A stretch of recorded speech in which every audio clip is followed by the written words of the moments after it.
할렐루야. 오늘 또 예배 나오신 믿음의 성도님들을 주의 이름으로 환영하고 축복합니다. 오늘 또 예배를 통해서 하나님이 큰 영광을 거두시고 우리에게는 큰 은혜가 넘치는 복된 시간이 될 줄로 믿습니다.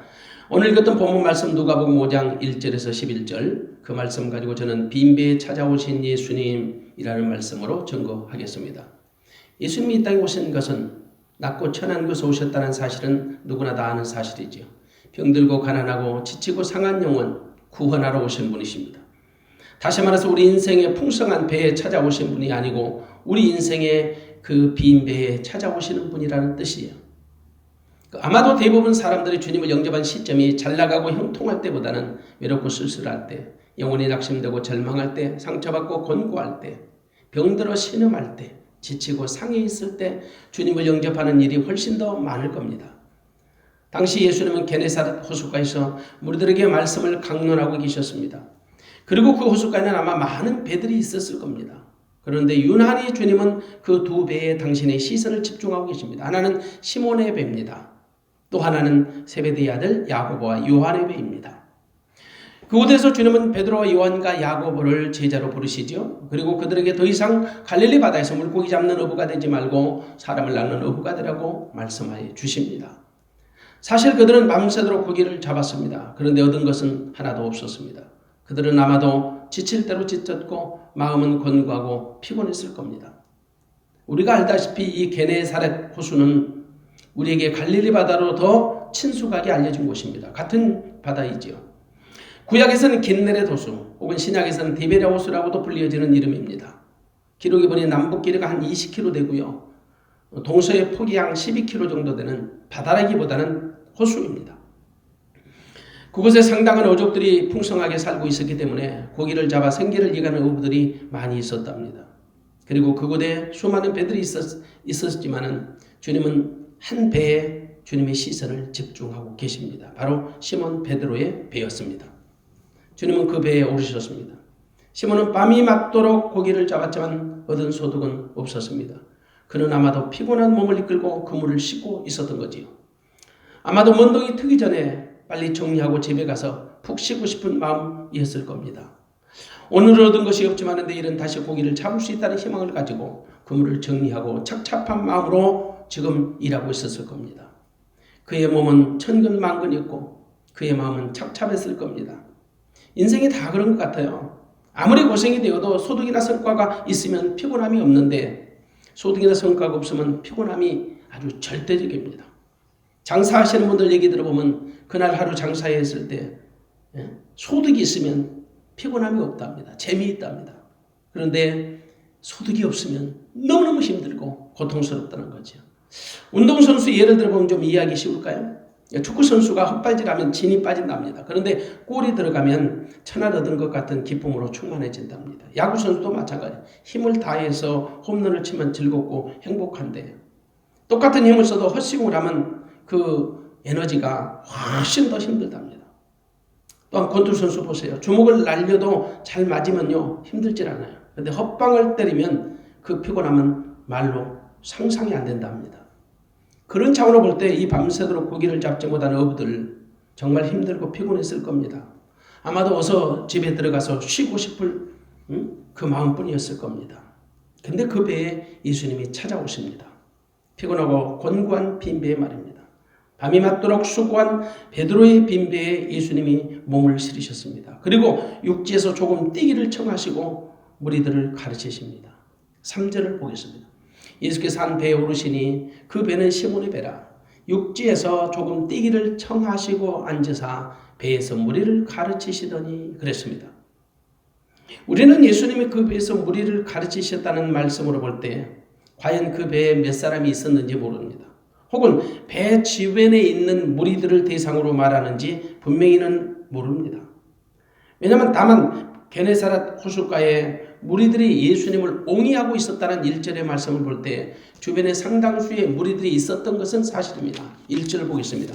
무리가 옹이하여 하나님의 말씀을 들을새 예수는 게네사렛 호숫가에 무리가 옹이했다. 예수님을 둘러쌌다는 거죠. 많은 무리들이 예수님을 쫓아다녔습니다. 여러분 제자와 무리의 차이점이 뭔지 아세요? 제자는 주님이 찾아가세요. 그리고 주님이 택하시는 거예요. 근데 무리는 자기들이 찾아가요. 그리고 떠나버려요. 예수님의 관심은 무리들이 아니에요. 시몬의 배도 아니에요. 주님의 유일한 관심은요, 시몬 베드로 그 영혼 자체인 거예요. 주님은 시몬 베드로를 제자로 부르시기 위해서 그 실패한 현장에 찾아가셨고 빈 배에 오르신 거예요. 인생은요, 누구나 실패할 때 그 영혼이 가난해집니다. 한마디로 대부분의 인간은 성공할 때보다는 실패할 때 주님을 만나기 가장 좋은 절대적인 타이밍이 된다는 거죠. 어쩌면 그때가 가장 연약하고 가장 겸손하고 가장 가난하기 때문에 그래요. 형통할 때는 대부분 우쭐거려요. 부요해지고 거만해져요. 그러므로 어쩌면 이것도 복음을 전하는 전도자들에게 가장 필요한 그 지혜로운 꿀팁이 아닌가 싶습니다. 우리는 과연 예수님이 그 배에서 무슨 말씀을 강론하셨을까? 이런 합리적인 호기심을 갖게 되죠. 물론 마땅히 하나님의 나라의 일을 가르치셨을 겁니다. 하나님 나라의 일을 전하셨을 겁니다. 예수님이 어부들을 대상으로 고기 잡는 특강을 하시지는 않았을 것이라는 얘기죠. 그리고 우리는 예수님이 그 가르치는 시간이 얼마나 소요됐는지 모릅니다. 몇 분을 가르치셨는지 혹은 몇 시간을 가르치셨는지 우리는 알 수 없다라는 거예요. 분명한 것은 피곤한 그들에게 주님은 뭔가를 가르치셨고 그들은 들었던 겁니다. 그들은 피곤했지만 주님의 가르치심에 귀를 기울이고 있었다라는 말이에요. 말씀을 다 마치신 예수님께서 시몬에게 말씀하십니다. 오늘 4절에 보니까 말씀을 마치시고 시몬에게 이르시되 깊은 데로 가서 그물을 내려 고기를 잡으라. 시몬에게 명령하십니다. 깊은 데로 가서 그물을 내려 고기를 잡으라. 밤새도록 고기를 잡지 못하고 sak이 떨어진 그들에게 주님은 깊은 곳에 그물을 내려 고기를 잡으라고 말씀하시는 거죠. 어쩌면 그 깊은 곳에 고기가 있을 수 있으니까 한번 잡아보라는 지시가 아닙니다. 마치 물고기를 그곳에 풀어놓으신 주님이 고기를 잡으라고 명령하시는 것 같은 그런 의미입니다. 분명히 말씀드리지만 분명히 깊은 곳에 고기가 있다라는 것이에요. 반드시 고기를 잡을 수 있다는 두 가지는 분명합니다. 분명히 깊은 곳에 고기가 있다. 반드시 고기를 잡을 수 있다. 근데 고기를 잡고 못 잡고 이 결과는 이 베드로의 순종 여부에 따라 달린 거예요. 순종하면 잡을 수 있고 순종하지 못하면 잡을 수 없겠지요. 베드로에게 고기 잡으라는 명령보다 더 복된 소식이 무엇이겠어요? 어부들에게 고기를 잡으라는 명령보다 더 좋은 소식이 뭐가 있겠어요? 그런데 주님의 명령은 믿음이 없으면 순종하기 어렵습니다. 그들의 상식으로는 받아들이기가 쉽지 않는 명령이에요. 왜냐하면 그들은 밤새도록 고기를 잡지 못한 허탈한 마음에 그물을 다 씻었습니다. 다 정리한 거예요. 그리고 날이 밝아오는 시간은요, 고기를 잡는 타이밍이 아니라는 것, 이 어부들의 경험적 상식으로 더 잘 알아요. 또한 깊은 곳보다는 적당한 곳에 물고기가 있다는 사실도 어부들의 직관을 통해서 잘 알고 있습니다. 사실 그들은 갈릴리 호수의 속성을 누구보다 잘 아는 사람들이죠. 그곳에서 평생 어부로 살아오면서 잔뼈가 굵은 사람들이에요. 그런데 한 번도 어부 생활을 해본 적이 없는 그 목수의 아들 예수가 깊은 곳에 그물을 던지라는 말씀이 그 어부들에게 얼마나 설득력이 있었겠는가. 그러나 역시 우리 주님의 부르심은요, 효력이 있는 부르심이에요. 그래서 그분의 부르심에는 실패가 없는 거예요. 시몬 베드로는 주님의 말씀에 자기 생각을 전혀 추구하지 않았습니다. 그는 자기가 밤새도록 수고했지만 얻은 것이 없었다고 말씀드리고, 하지만 그 말씀에 의지하여 그물을 내리겠다고 고백합니다. 한마디로 선생님의 생각이 내 생각보다 옳다는 것입니다. 선생님의 방법이 자기 생각보다, 자기 방법보다 옳다는 겁니다. 바로 이것이 믿음입니다. 여러분, 믿음은 내 생각을 주님 앞에 내려놓는 것입니다. 내 방법을 주님의 방법에 맞추는 것입니다. 그리고 주님의 말씀을 적극적으로 신뢰하고 의지하고 따르는 것입니다. 그러면 놀라운 역사가 일어납니다. 믿음의 역사가 일어나는 거예요. 믿음의 역사는요, 주님의 말씀에 순종함으로 얻어지는 열매요 결과입니다. 선물입니다. 베드로는 어떤 의심도 하지 않았습니다. 혹은 자기 생각이나 방법으로 주님을 설득하지도 않았습니다. 그런 말씀에 의지하여 그물을 내렸습니다. 결과는 아주 놀라웠습니다. 6절 보겠습니다. 그리한즉 고기를 내온 것이 심이 많아 그물이 찢어지는지라. 지금까지 평생 어부 노릇 하면서 한 번도 경험해 본 적이 없는 크고 놀라운 일이 일어난 거예요. 고기를 예운 것이 힘이 많아 그물이 찢어지는 것을 경험한 거예요. 자기 혼자는 감당할 수 없었습니다. 그래서 다른 배에 있는 동무들에게 도와달라고 손짓한 겁니다. 그들은 바로 시몬의 동업자 아들 세베대의 아들 야고보와 요한이었습니다. 고기가 얼마나 많았던지 2배에 잠길 정도예요. 만선이지요. 근데 베드로는 물고기만 잡은 것이 아니에요. 더 귀한 것, 더 복된 것을 잡은 거예요. 물고기는 단지 주님을 메시아로 영접하는 통로요 도구인 거예요. 여러분 요한복음 4장에 보면 수가성의 여인을 구원으로 초대하시는 주님의 대화를 들어보세요. 그 접촉점이 있죠. 물입니다. 그러나 물이 본질은 아니에요. 결국 주님은 그 여인에게 생수를 제공하고 싶었던 거예요. 생수를 소개하고 싶었던 거예요. 생수를 초대하고 싶었던 거예요. 이른바 생수가 본질이었던 거예요. 오늘 여러분 본문에 베드로를 찾아오신 주님의 그 궁극적인 목적, 고기를 잡아서 생계에 도움을 주시고자 하는 것이 아니에요. 혹은 실망한 베드로에게 용기를 주고자 하는 것도 아니고요. 더군다나 예수님의 기적을 그들 가운데 보여주고 싶은 것도 아니에요. 오직 주님의 관심은 베드로의 영혼을 구원하시는 겁니다. 그리고 베드로를 구원하시어서 베드로를 통해서 하나님의 나라를 확장하는 도구로 통로로 사용코자 하심이죠. 그러므로 이 복음의 본질이 무엇인가를 아는 것이 가장 중요합니다. 우리는 본질이 아닌 비본질을 구분하지 못하는 경우가 참 많이 있습니다. 이른바 본질이 아닌 것을 붙들고 씨름하다가 결국 본질을 놓쳐버리는 경우가 참 많아요. 그러면 오늘 이 본문에서 주님이 말씀하시는 본질이 뭘까? 주님이 의도하시는 본질이 뭘까? 이른바 베드로를 찾아오신, 베드로의 빈배에 찾아오신 주님의 본질이 뭐냐는 거예요. 주님의 의도가 뭐냐는 거예요. 제가 서두에 말씀드린 것, 베드로의 빈배가 아닙니다. 주변에 있는 무리들은 더욱 아닙니다. 빈배를 채워주신 물고기도 아닙니다. 주님이 베드로의 빈배에 찾아오신 궁극적 목적은 베드로를 구원하셔서 베드로를 통해 하나님의 나라를 확장하는 통로로 사용하시고자 함이에요. 우리가 자주 놓치는 부분 중에 하나가 바로 이런 것들이에요. 상당수의 설교자들이 종종 이 본문을 가지고 베드로가 주님의 말씀에 순종했더니 그물이 찢어지는 축복을 받았다. 그렇게 단편적으로 설교합니다. 물론 축복도 주님이 주신 것이기 때문에 틀린 말은 아니에요. 그런데 말씀의 본질과는 좀 동떨어진 말이라는 거죠. 그 의도가 다르다는 거예요. 본문 말씀의 본질은 예수님이 베드로를 제자 삼는 거예요. 제자로 부르시는 거예요. 그래서 누구든지 주님의 제자가 되려면 자신이 먼저 주님의 말씀을 영접해야 해요. 주님의 말씀을 받아 먹어야 한다는 말이에요. 자신이 먼저 제자가 되어야 제자의 사명을 감당할 수 있는 거예요.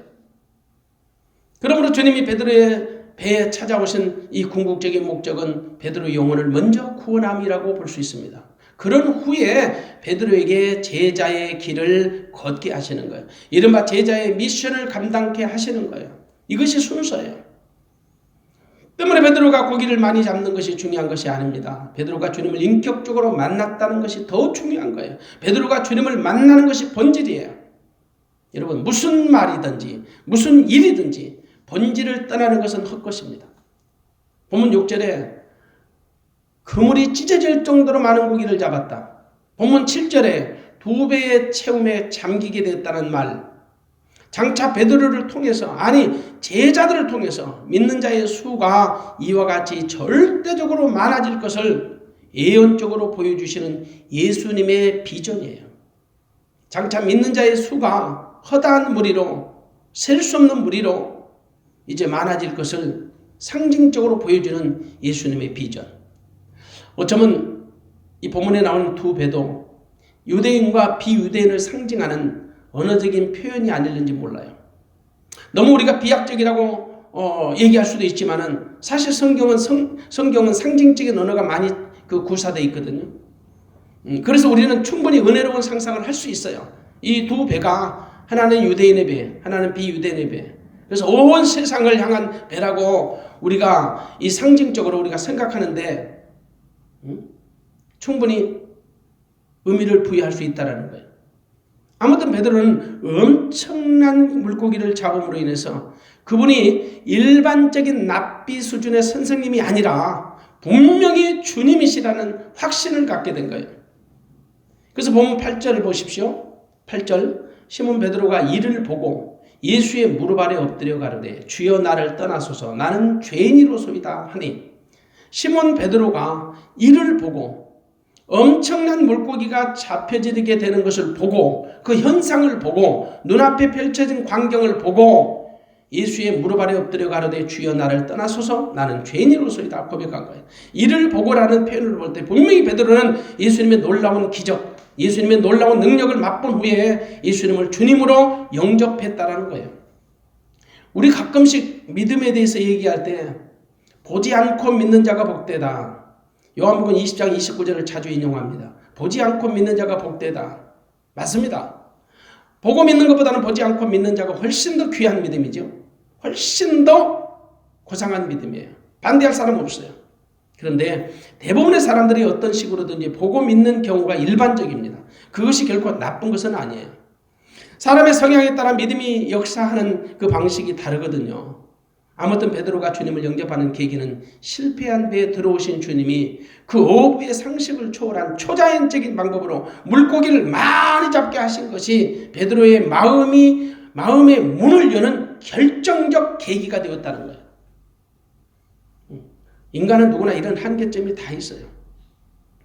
이른바 눈으로 보여주는 것으로 확신을 갖게 하는 경우가 허다하다는 거예요. 다른 말로 얘기할까요? 믿음이 각 사람에게 들어오는 통로가 다 달라요. 복음이 들어오는 통로가 다양하다는 말이죠. 어떤 사람은 건강이 회복됨으로 믿음이 들어옵니다. 어떤 사람은 재물이 회복되어서 믿음이 들어옵니다. 또 어떤 사람은 어떤 관계가 회복됨으로 인하여 믿음이 들어오고 복음이 들어오는 경우가 있습니다. 모든 사람이 동일한 방식으로 복음을 영접하는 것은 아니라는 사실을 우리는 알아야 합니다. 사람마다 복음을 영접하는 방법이 다릅니다. 수준이 다릅니다. 양상과 양태가 다 다릅니다. 베드로 사실상 물고기가 자기의 상상을 초월할 정도로 많이 잡혀서 아마 깜짝 놀랐을 겁니다. 그래서 예수님이 보통 사람이 아닌 것을 직감했을 겁니다. 그분의 가르치심이 보통 랍비 수준이 아니라는 것을 직감했을 겁니다. 그것으로 말미암아 그의 생각이 바뀌고 마음이 바뀌었을 거예요.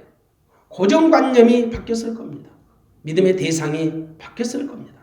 그래서 그는 선생님을 주님으로 영접한 겁니다.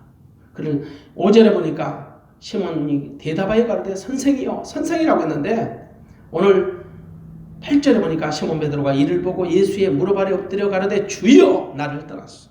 그러니까 선생님이 주님으로 바뀌는 호칭이 바뀐 거예요. 이건 대단한 변화죠. 그리고 무엇보다도 주님 앞에서 자기 자신이 누구인가를 발견한 거예요. 물론 믿는 자는 먼저 주님 안에서 발견되어진 사람들이에요. 믿는 자는 주님 안에서 발견되어진 사람들입니다. 우리가 주님을 발견하는 게 아니에요. 주님의 눈에 의해서 주님의 마음에 의해서 우리가 발견되어진 사람들이에요. 우리가 할 수 있는 거 아무것도 없어요. 우리가 주님을 사랑하는 게 아니라 주님이 우리를 사랑하신 거예요. 우리가 주님을 발견한 게 아니라 주님이 우리 안에서 주님의 눈에 우리가 발견되어진 거예요. 빌립보서 3장 9절의 말씀 보면 그리스도를 얻고 그 안에서 발견되려 함이니 주 안에서 발견되려 함이니 믿는 자는 누구든지 주님 안에서 발견되어진 사람들이에요. 이게 그리 은혜인 거예요. 이게 전적인 은혜인 거예요. 우리가 주님을 발견한 것이 아니라 주님이 우리를 먼저 발견하셨다는 말이죠. 주님 앞에서 발견되어진 사람, 은혜 중에 은혜예요.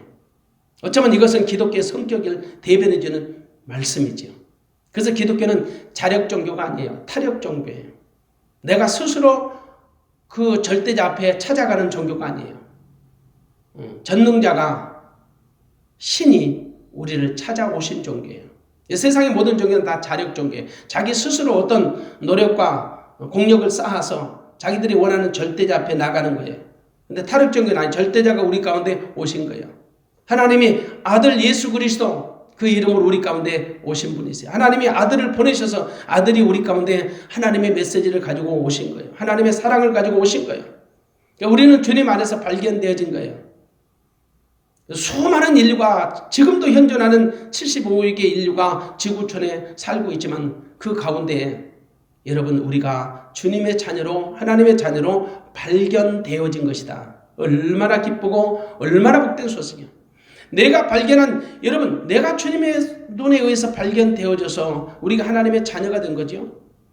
그리고 내가 그 주 안에서 내 자신을 발견하는 거예요. 내가 누구인가를 발견하는 거예요. 주님 안에서 인간이 발견한 최고의 발견은 내 자신이 누군가, 내가 누군가. 주님 안에서 자신을 보는 것이야말로 주님을 제대로 만나지 못하면 볼 수 없는 거예요. 근데 여전히 주님 안에서 자신을 발견하지 못한 사람들이 얼마나 많은지 몰라요. 미안하지만 그런 자들은 주님을 제대로 보지 못하는 거예요. 극단적인 표현을 쓸까요? 주님을 만나지 못한 자일 수 있어요. 주님을 보면 자신이 보여요. 주님 앞에 서면 자신이 보이는 게 정상이에요.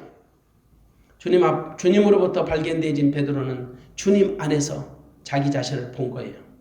그가 발견한 것은 딱 두 가지예요. 하나는 지금 자기 앞에 계신 분이 주님이시라는 거예요. 또 하나는 자기가 그분 앞에 섰을 때 엄청난 죄인이라는 거예요. 자기 앞에 서신 분이 주님이시고 그분 앞에 서니 나는 죽을 수밖에 없는 죄인이라는 거예요. 그런 자기와는 주님이 상종할 수 없는 분이라는 사실을 깨닫는 거예요. 그래서 베드로의 말과 행동이 달라졌어요. 그는 그 자리에서 무릎을 꿇었어요. 그리고 엎드렸어요. 그리고 이렇게 고백을 합니다. 8절입니다. 시몬 베드로가 이를 보고 예수의 무릎 아래 엎드려 가로되 주여 나를 떠나소서 나는 죄인이로소이다. 주여 나를 떠나소서 나는 죄인이로소이다. 그는 자기 자신이 죄인이라는 사실을 주님 앞에서 발견한 거예요. 사실 평생 업으로만 살던 베드로가 자신이 그렇게 못된 죄인이라는 사실을 인식하지 못하고 살았을 겁니다.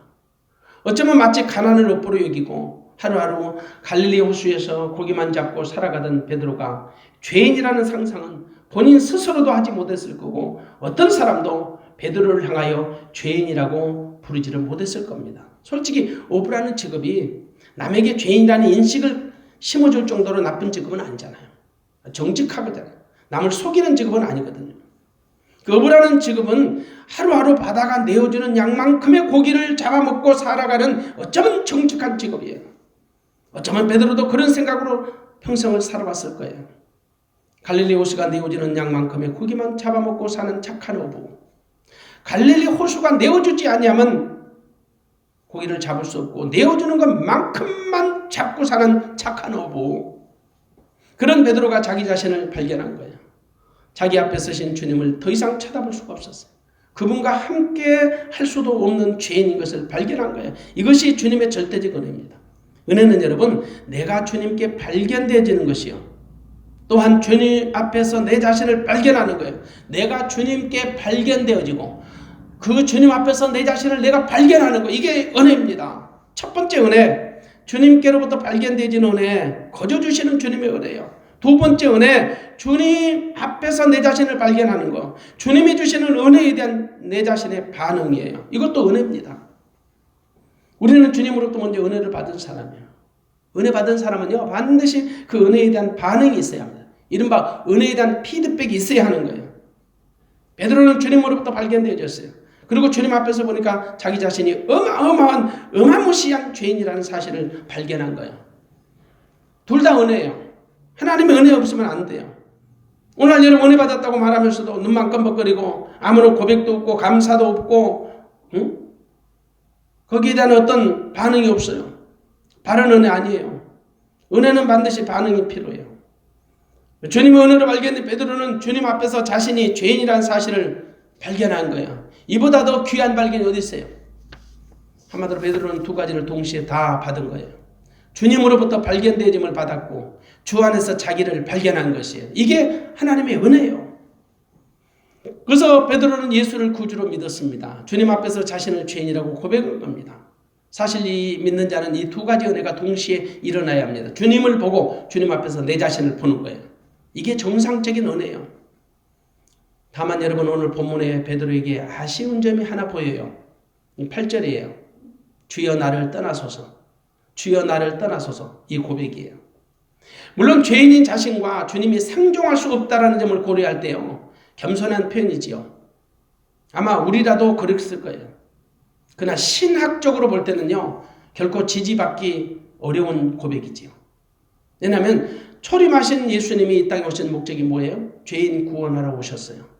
그러므로 주님이 죄인을 떠나시면 안 돼요. 자기가 죄인이기 때문에 주님이 필요한 거예요. 내가 죄인이기 때문에 주님이 필요한 거예요. 그것이 주님이 이 땅에 오신 목적이에요.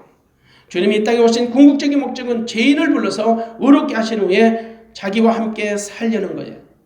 데살로니가서 5장 10절의 말씀, 깨어있든지 자든지 자기와 함께 살려 하심이라. 깨어있든지 자든지 자기와 함께 살려 하심이라. 주님이 육신을 입고 이 땅에 오신 목적은 우리의 죄의 문제를 해결하신 다음에 의의 옷을 갈아입히시고 우리 안에 오셔서 우리와 함께 살기 위함이다. 지금 예수 그리스도가 내 안에 살고 계시하는 거예요. 우리가 하나님의 자녀라면 하나님의 아들 예수 그리스도가 지금 내 심령 안에, 내 심령 성전에 나와 함께 거주하고 동거하고 하나로 신비로운 연합의 관계를 맺어서 계시한다고요. 이 사실이 여러분 믿어져야 하는 거예요. 이게 결코 환상이 아니에요. 그러므로 베드로가 주여 나를 떠나소서, 이런 고백은 영적으로는 그렇게 성숙한 표현이 아니에요. 어쩌면 당시 베드로의 신학적인 지식이 그 정도였던 거죠. 사실 자기가 죄인이기 때문에 주님이 자기 곁에 계시한다는 것을 몰랐던 거예요. 물론 여러분, 베드로가 제자 사역을 하면서도요, 이런 유사한 결례를 범한 사례가 성경에 또 있습니다. 요한복음 13장에 보면 예수님이 유월절 어린 양으로 잡히시기 전에 제자들의 발을 친히 씻겨주시는 그 세족식을 감행하십니다. 주님이 젖먹을 잡수시던 자리에서 일어나셨습니다. 그리고 겉옷을 벗으십니다. 수건을 가져다가 허리에 두르십니다. 그리고 대야에다 물을 담아 제자들의 발을 친히 씻기기 시작하십니다. 수건으로 제자들의 발을 닦아주시죠.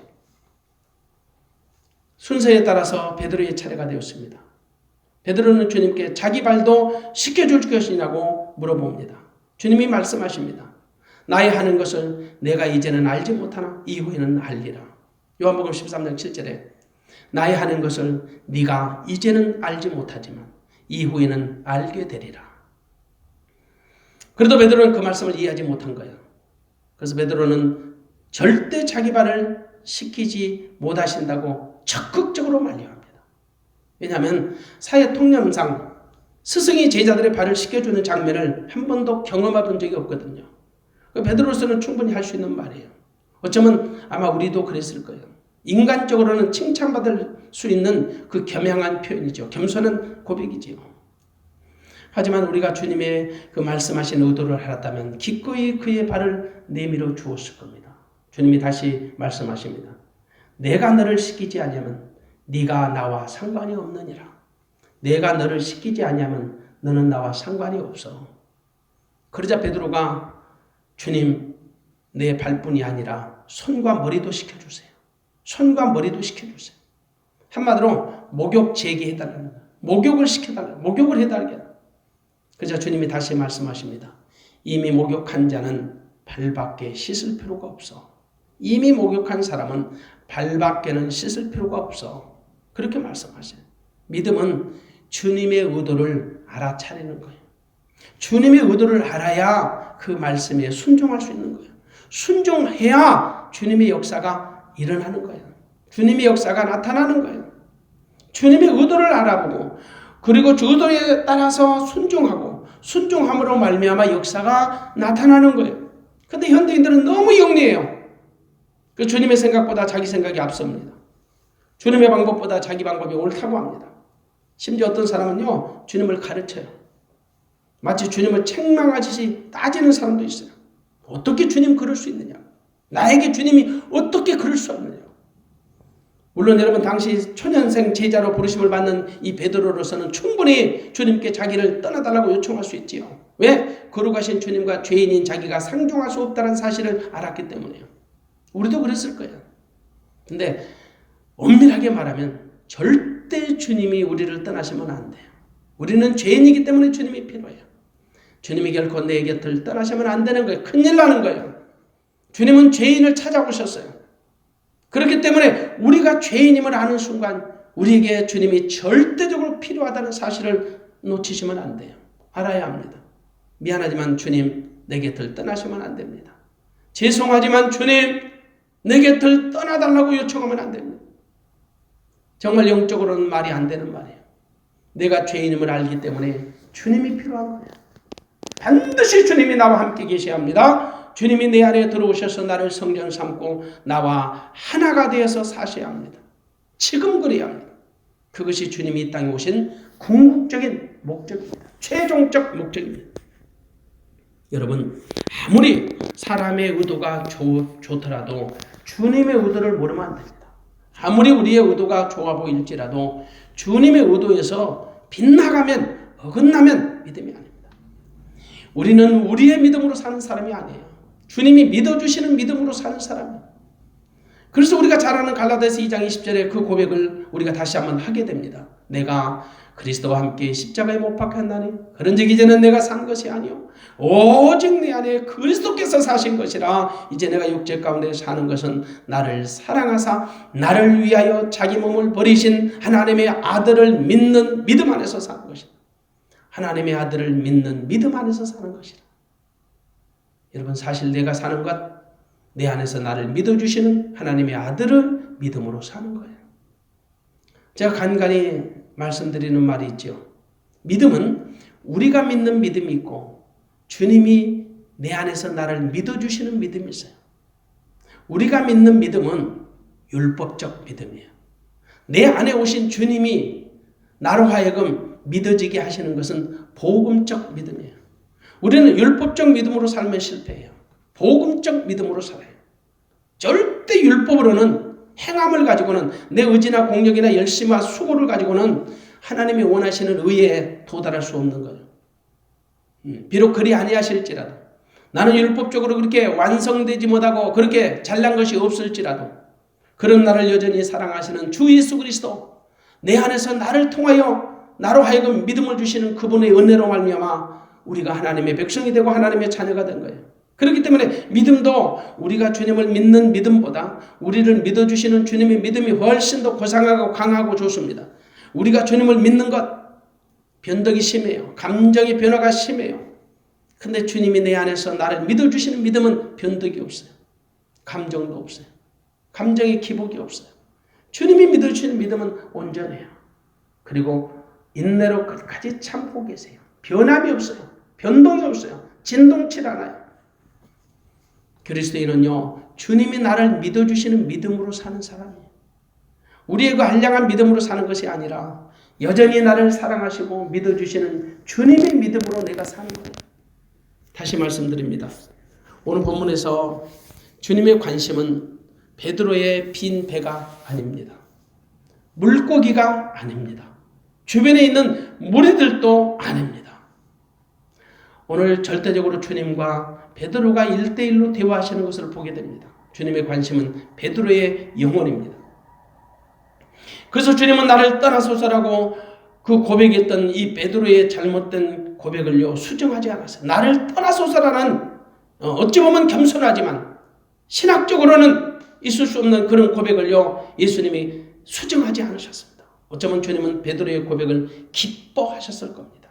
충분히 그것은 주님을 감동시키기에 합당한 이 최상의 고백이 있을 겁니다. 왜냐하면 아직 제자 초년생으로 부르심을 받은 베드로의 고백치고는 너무나도 귀하고 아름답고 복된 고백이라고 생각했을 겁니다.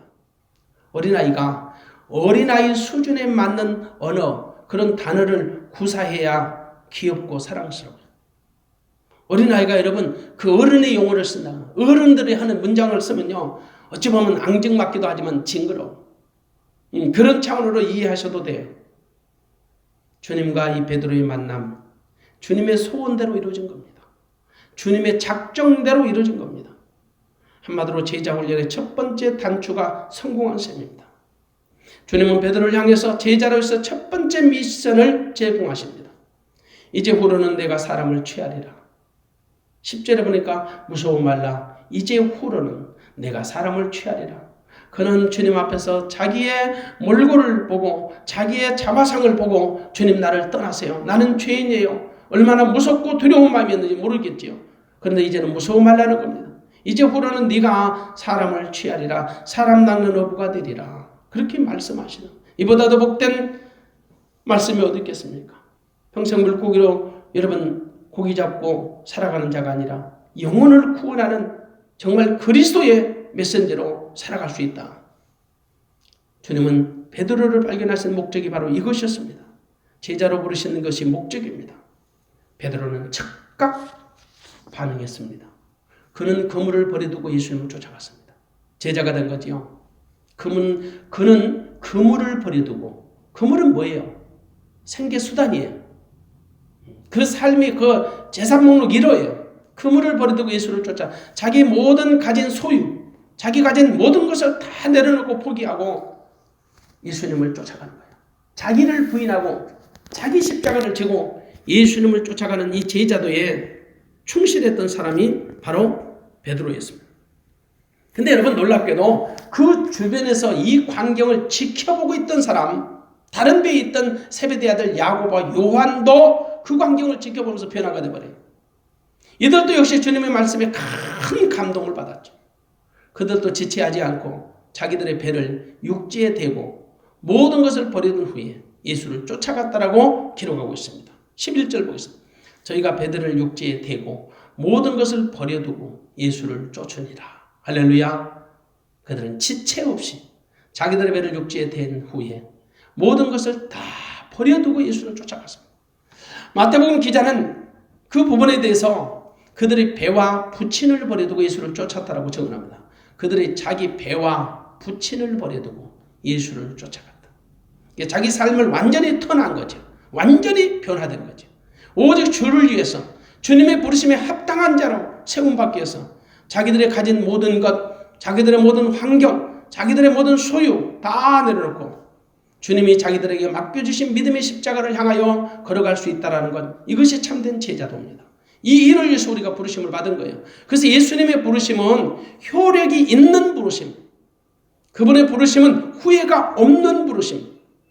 우리는 그분의 부르심이 없었다면 주님을 구주로 응접할 수 없고 지금 이 순간에도 그분의 부르심이 없었다면 이 자리에서 나올 수 없었을 것입니다. 우리는 주님의 제자입니다. 제자도에 충실한 성도가 되시기를 주님의 이름으로 축원합니다. 기도하겠습니다.